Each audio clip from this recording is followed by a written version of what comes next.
off the deck, puts up the three. So silky smooth, and he's got himself another one. Shai gets it, spins away, baseline shot. Shai puts it in and walks it off in OKC. Giddey keeps it himself and takes it up as he glides with the finger roll.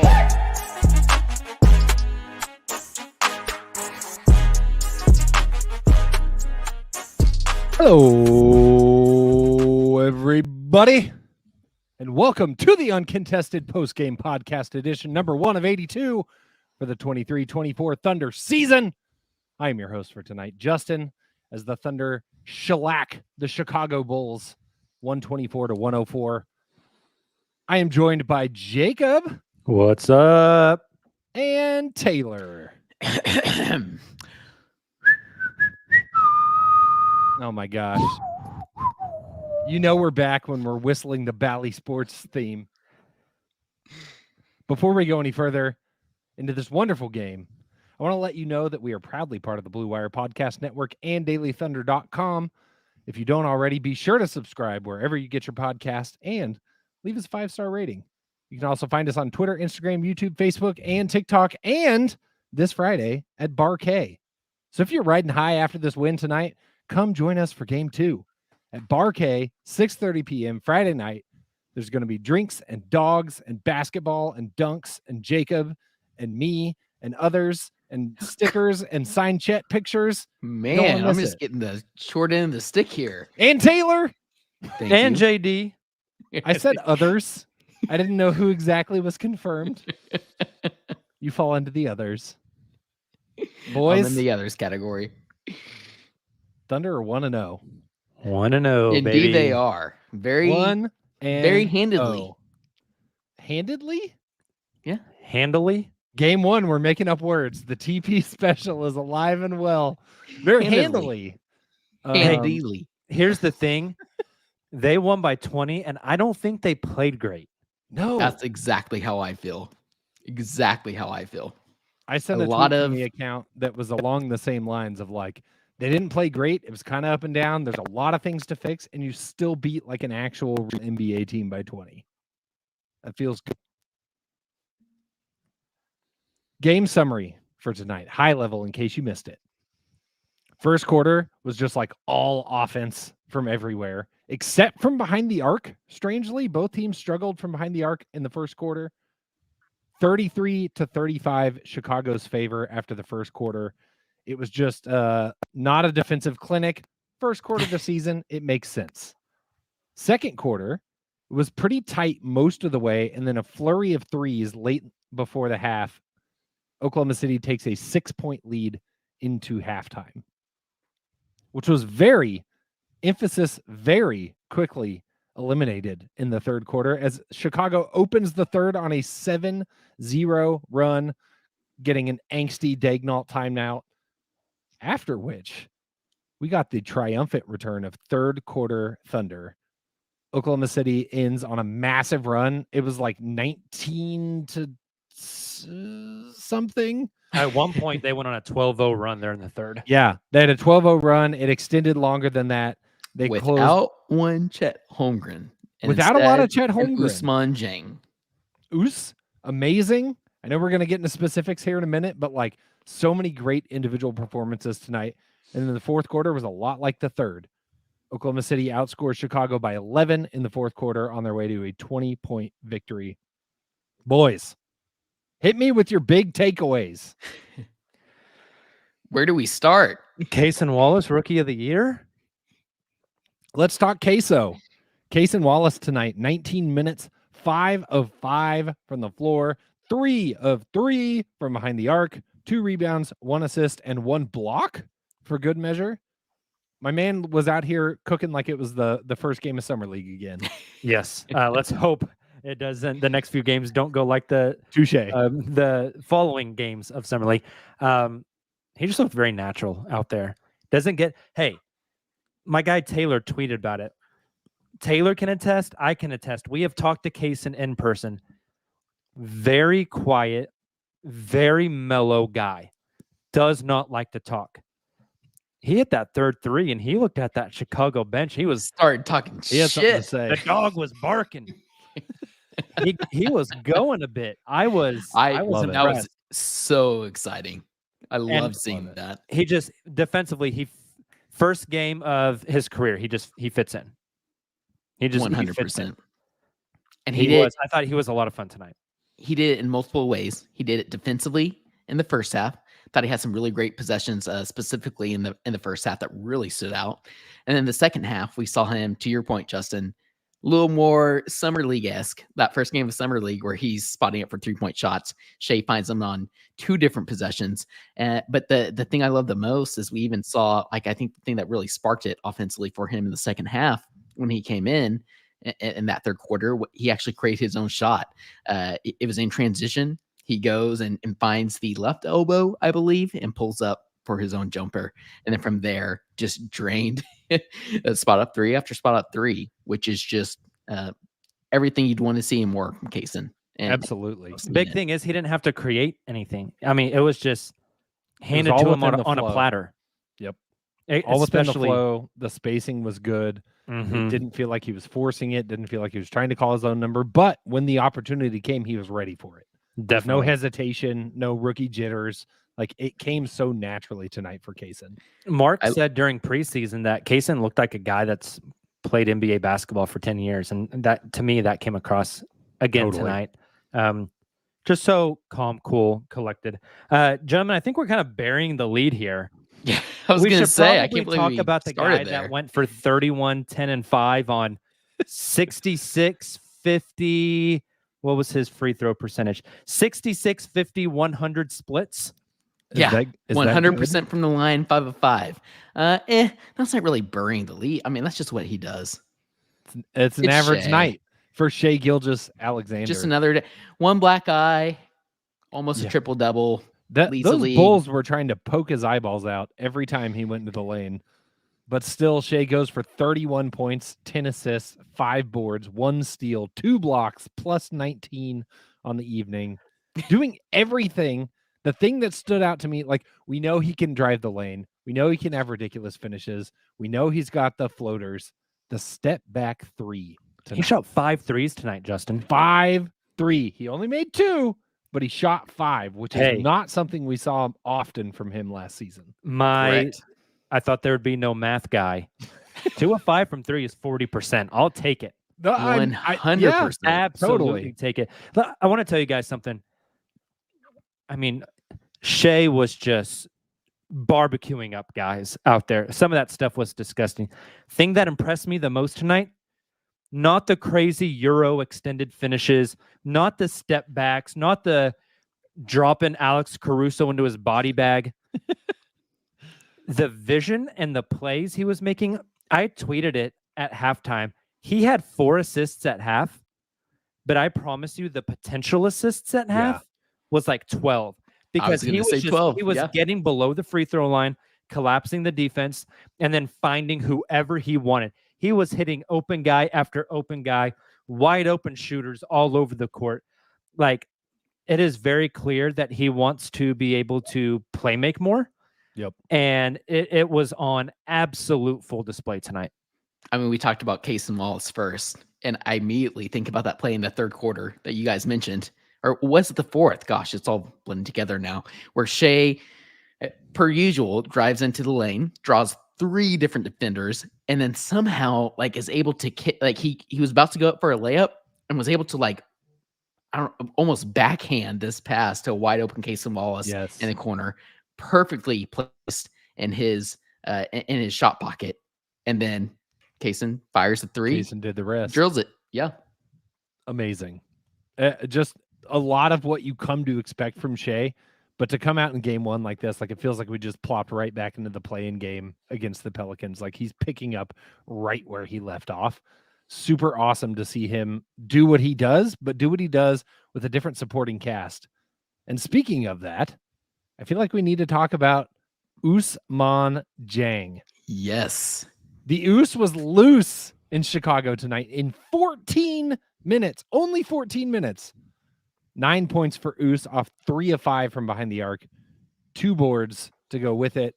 Ouse looked comfortable. Ouse looked confident. His shot looked smooth. He looked like similar to what we just said about Cason looking like his summer league debut, like Ouse looked like summer league Ouse. And to see him do that in a real NBA game against real NBA competition coming into his second year, like that's exactly what I wanted to see from Ouse tonight. Hey, I mean, go ahead, Taylor. No, I was just going to say, I think that we talked about the 7-0 run that the Bulls went on to begin the second half, right? And I think the biggest response there from the Thunder is when Dieng substituted Chet, who we will get into eventually, and put Ouse in. And I thought Ouse performed really well defensively before obviously he immediately hit a 3-point shot, which was huge, but even before he really kind of continued to impact the game offensively.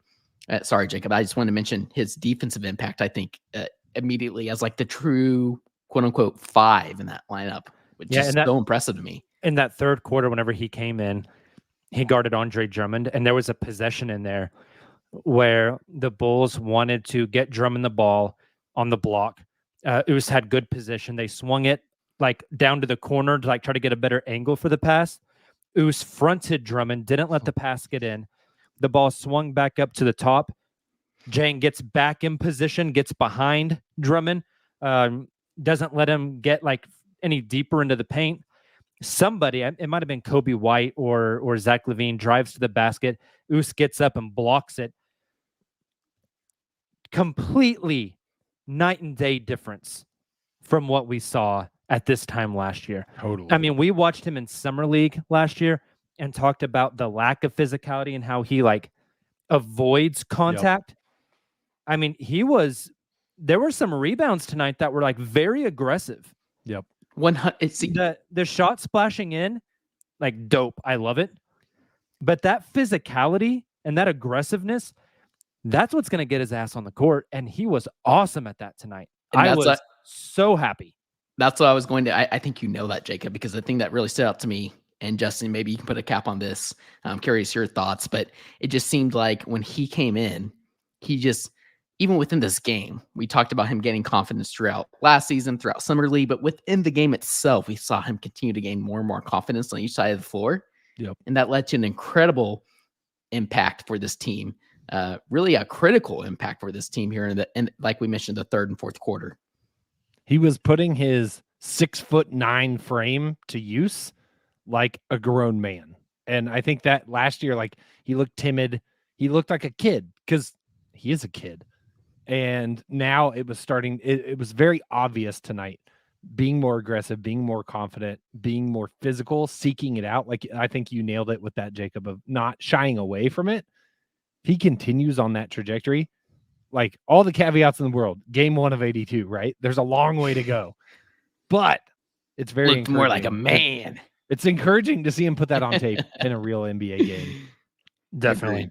Some other we could sit here and podcast for an hour and talk about each individual player. We could. I don't think we should. I disagree. There's like almost 200 people here in the stream. Let's keep going. More. I thought the Thunder won this game defensively. Gave up 35 points in the first quarter. The next 3 quarters, the Bulls averaged 23 points per quarter. Huge. Like in the year of our Lord 2023, to only give up 104 points in an NBA basketball game is like really, really impressive. The Bulls did take and miss a lot of threes, but I thought the Thunder defense really, really settled in and played really well. Young guys like Cason I thought were good. I thought J-Dub was great tonight. I thought Shai was really good defensively. I thought Giddey held up well. Like fantastic. Collectively as a unit, I felt like they really contained and played the type of defensive game that they wanted to after that first quarter. Totally. Bulls shoot 28.6% from behind the arc tonight on 42 attempts. That's a lot. That's not ideal. Incredible. Not ideal. Turnover battle was similar, but I think overall the defensive effort collectively was a real factor tonight for Oklahoma City. You could see it on every possession. Early on, it felt like Vooch came out with a chip on his shoulder and was like very determined to get things going in the paint. but the Thunder as adjusted. well as Drummond. We saw that. Saw that in the first half when our guy Chet got bodied, got his welcome to the NBA moment. Got stripped by Drummond, and then Drummond crossed him up there on the other end of the floor, which was unfortunate. And we'll get into Chet, here in a bit. But to your point, Justin, I think both of those centers for Chicago kind of took that matchup a little personally. And I thought it was very interesting, like aside from, everybody pulling together, but like the amount of minutes Sarr played tonight, 11 minutes for Sarr, he looked solid. Like it didn't look like the last time you saw Sarr when he was, helping the Thunder tank or auditioning for the Blue. It was like, he could actually have a spot in the rotation. Yeah. And I think you saw him when Vooch was being more aggressive. Like Vooch is not an easy matchup.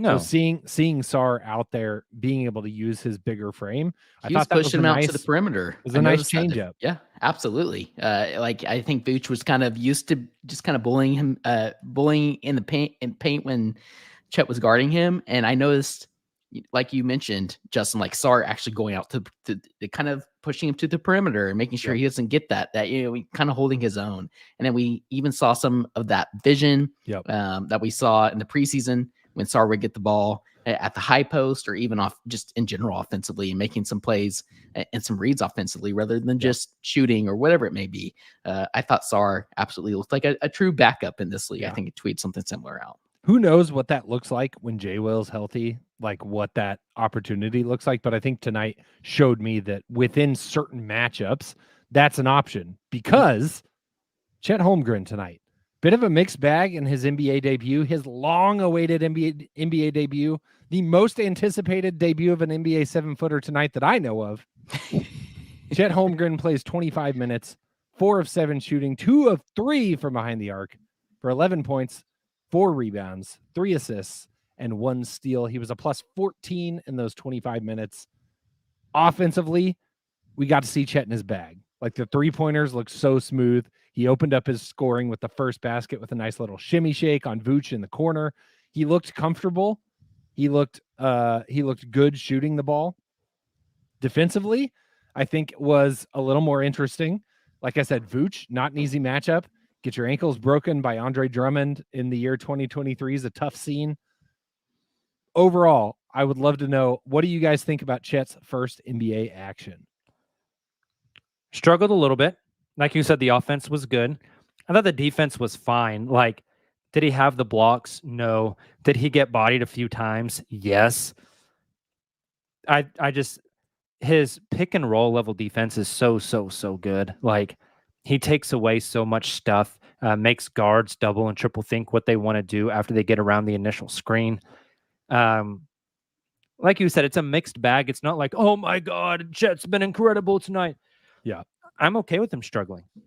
That's where you learn, right? And as much as like we love Chet, it's his first game of his rookie season.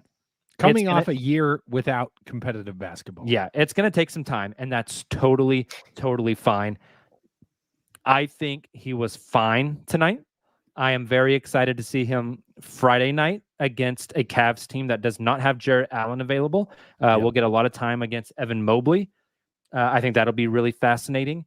And then he comes home to play Nikola Jokic. So we'll see how that goes. It is a true welcome to the NBA moment. Yeah, or intro for Chet Holmgren.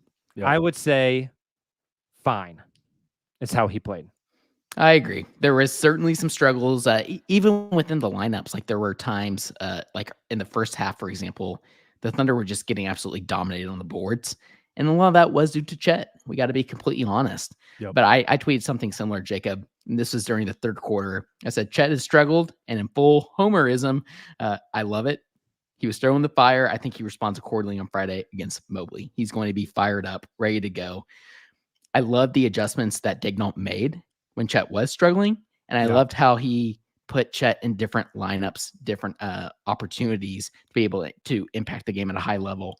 I thought that was really fascinating to kind of see him throw Chet in those different lineups and the different substitution patterns, which are kind of a theme of this entire game and something we'll continue to monitor in the early season. Definitely some interesting lineups tonight, especially looking at the bench. But even like when Chet came in, when he came out, like he subbed in, I think with like 6.5 to go in the game. Obviously he subbed out before the game because Thunder were up by 20 and they emptied the bench. But like, what does that look like in a competitive game? Like, what does that substitution pattern look like? When does he come in? How much does he stagger? I think that'll be really interesting. I think with the bench unit, one of the things that stood out to me was seeing the amount of time that J-Dub spent handling the ball. Yes. The bench unit in some of those lineups. J-Dub tonight, 32 minutes, third highest on the team behind Lou Dort and Shai Gilgeous-Alexander. Goes for 16 points on 5 of 11 shooting, 2 of 6 from behind the arc, 4 of 4 from the stripe, 3 rebounds, 5 assists, and 1 steal. Talk to me about J-Dub. I thought it was fascinating. Like last year, we saw Giddey and Shai staggered for obvious reasons, right? But it was kind of Giddey running that second unit. But then this preseason, specifically those last 2 preseason games, we kind of saw this similar substitution pattern we saw tonight, where Dub came out early, and then in the second unit, Dub came in and was kind of not just the main facilitator necessarily, but kind of the main go-to scorer, the main go-to guy in that second unit. And so when I saw Dub come out earlier than some of the other starters, I was kind of keeping an eye on that in the first quarter. And then sure enough, with about a minute 20, minute 30 left, I can't remember exactly, in the first quarter, Dub comes back in for Shai with that second unit. And that was a theme throughout the entirety of the game. And for just kind of for comparison's sake, last season, we didn't see Shai come out really the entirety of the first quarter. And it kind of seems like, I mean, again, very small sample size, game 1, but it very much seems like Daigneault kind of has Dub there and ahead of getting that pecking order, and kind of wants him to lead and facilitate in those and score in those second units. I thought, I mean, Dub scored the first 7 points of the game. Yes, he did. Just incredibly aggressive. And I hope he plays like that all season, because when he plays like that, he is really, really, really good. Taylor also mentioned Josh Giddey there. Obligatory 16, 6, and 6 for Josh on crazy good shooting. He was fantastic. 50% from the field, 7 of 14, 66% from 3, 2 of 3. The 3 turnovers aren't the nicest. I thought he was a little loose with the ball. But I thought he was aggressive as well. I wish he would have gone at Kobe White a little bit more. Guys, couple of interesting things from the bench. Only 2 players who did not get in tonight, Davis Bertans and Vasilije Micic. I thought the Micic one was very interesting. Yes. Like guys like Trey Mann, Poku, Lindy all got garbage time there in the final 3 minutes. Interesting that Poku is healthy. We'll kind of monitor that as we move forward. Didn't think he would get rotation minutes tonight just because like he hasn't really practiced and didn't get a training camp or a preseason. So going to be interesting to see how that fares. Cason Wallace actually was the second biggest minutes getter off the bench behind Isaiah Joe. Thought Joe had a really bad first half. Yep. And then just went crazy. Yeah. A great second Absolutely. half. And defeated. Cooking with oil in the second half. I mean, I said defeated, but I thought he defended extremely well in the second half as well. Yeah. At least Totally competed agree. defensively. Totally agree. I think Bertans is not unexpected, not surprising, I guess. Micic, I really thought would play based off how much we saw him in preseason. Mm-hmm. I don't think this is like, it's game 1. I don't think this is like he's never sniffing the floor. He might play 25 minutes on Friday. That's exactly what I was going to say. Is like, who knows what that looks like against the Cavs. We're going to see a lot of experimentation with these lineups. Totally. Even the guys we saw play tonight, just the different lineups and substitutions and different substitution patterns. Yep. It'll be fascinating to kind of follow that throughout the beginning of this preseason. But I will say, like, I did tweet this out in that first half. There was that second unit that came in, and they really could have benefited, especially when Isaiah Joe was struggling from outside, from some Bertans minutes. Yes. And I just I just am keeping an eye on this. I feel like we're going to be like, I don't know, say mid-January, and the Thunder second unit is struggling, and there are national media people clamoring for Daigneault to put Bertans in, because Bertans went, 2 games ago, he went 5 of 6 from 3 and was a perfect spark plug for this team, but he's getting inconsistent minutes. And the reason we're seeing that is because of what we saw tonight from like Ousmane Dieng, for example. It allows guys like Ousmane to shine and to develop, and it's going to pay dividends long-term rather than just this season. So that's just one theme that I kind of kept thinking about when I didn't see Bertans out there on the floor. Totally. Looking ahead to Friday, coming out of this game, right? We got our first impressions. We got our first look at this year's edition of the Thunder. What do you guys want to see on Friday that we didn't see tonight? Poku. Of course. Very on brand. Jacob will die on this hill. Less turnovers. Yes. The Thunder, I had it pulled up here, 16 turnovers tonight. That led to 22 Chicago Bulls points. Is that correct? Yeah. 16 turnovers that led to 22 Chicago Bulls points. You clean that up, this is a 30-point game? Yeah. I mean, and don't get me wrong, like the Thunder shot the absolute piss out of the ball tonight. They're not going to shoot that well every night. So there's give and take and things. Taylor. I don't know. They were horrific. Taylor, they shot 55% from the field and 49% from 3. Taylor's drinking that Thunder Blue Kool-Aid. If that happens, they're beating the 73-win Warriors. Like, they shot 51% from the floor and 8 of 20 from 3 in the first half. And I thought that they left a lot of points on the board in the first half. Then the second half comes around and you're absolutely correct. That's what I was expecting to see. Yeah, they cooked. That's without Bertans or without Micic, who I think can light it up as well. I would love to see better ball security and not as many like opponent points off turnovers. That's just going to come with time, but you start to clean that up, and I mean, you really got something going there. I thought that was the biggest like glaring issue for me tonight. And then rebounding is the other thing that we really need to keep an eye the on. rebounding one is kind of interesting. Like the Thunder out rebounded the Bulls tonight, 42 to 43. But that's because the Thunder made so much more shots that the Bulls didn't have opportunities at defensive rebounds. Right. Bulls pulled down 13 offensive rebounds, which is a lot. But defensive rebounds, it was 38 to 29 in favor of OKC. Which is a little like we won't get to see the Twin Towers. Just because the Thunder made more baskets, and so there wasn't as many defensive rebounding opportunities for the Bulls. So I noticed it pretty dramatically. I think they're in the first half. It was pretty evident. Yeah. And so I'm curious. Again, Jared Allen won't be playing. He's hurt on Friday at our watch party. It'll just be Evan Mobley. So a little different there. But to your point, Jacob, who's there? We're playing Jokic and the Nuggets on Sunday at home. I will be there. Jacob, will you be there? I will also be there. Awesome. Nice. So we will see how that looks on Sunday as well. But regardless, excited to see how it plays out Friday in Cleveland, which we'll be covering live from our live watch party. It's Friday night. Yes, come out. If you're on the stream right now and you're in the Oklahoma City area, if you're in Tulsa, I don't care. If you're in Dallas, come to Bar K. If you're in China. Grab a plane ticket. Australia, come on down. We're gonna have. We won't pay for it, but we will appreciate you. We will give you a picture of you. We're going to have a blast. There's going to be dogs. There's going to be drink specials, game on 17 TVs. And if you get bored, there's going to be like Halloween bingo or something too. Mm-hmm. So you really can't lose. Bring the whole fam. Bring the whole fam. It's going to be a blast. The furry fam.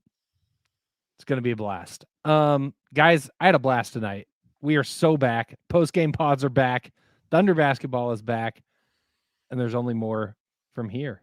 Hey, the Rockets lost by 20. And the Rockets lost by 20. Things you love to see. You love to see it. Absolutely. Boys, I think it's about time we wrap this up. Thank you, everybody in the stream. The stream is popping. The comments are blowing up. We're reading them as we're talking. I promise. Making fun of Taylor's face and the Kool-Aid is A+. Wait, what's wrong with my face? Nothing. I saw nothing. You can read it later. We appreciate each and every one of you that interact with us on socials, that jump in the live streams. I'm just seeing positive Taylor comments. They're all positive, Taylor. Everybody loves Taylor. We appreciate each and every one of you. If this is your first time checking out a stream, come back for more. Subscribe to the YouTube, subscribe wherever you get your podcasts, and come hang out with us all season long because it's going to be a fun season. Taylor's just highlighting all the pro Taylor comments now. Correct. And there's a lot of them. Oh, boy. Going straight to his head. Somebody balance him out. There's a lot of balancing them out here in the comments, but there's a lot of positive ones too. But for real, if you can't make it out to Barquet, at least come back Sunday night where we do our weekly show. We get the whole gang together and we talk larger themes from the Thunder season and look ahead to the week that's in front of us. We do post-game shows like this after every podcast, so we have more Thunder content than you can possibly consume. We appreciate all of you, everybody in the stream, everybody listening to this in their podcast feeds. Want to know, baby. Until next time, Thunder up.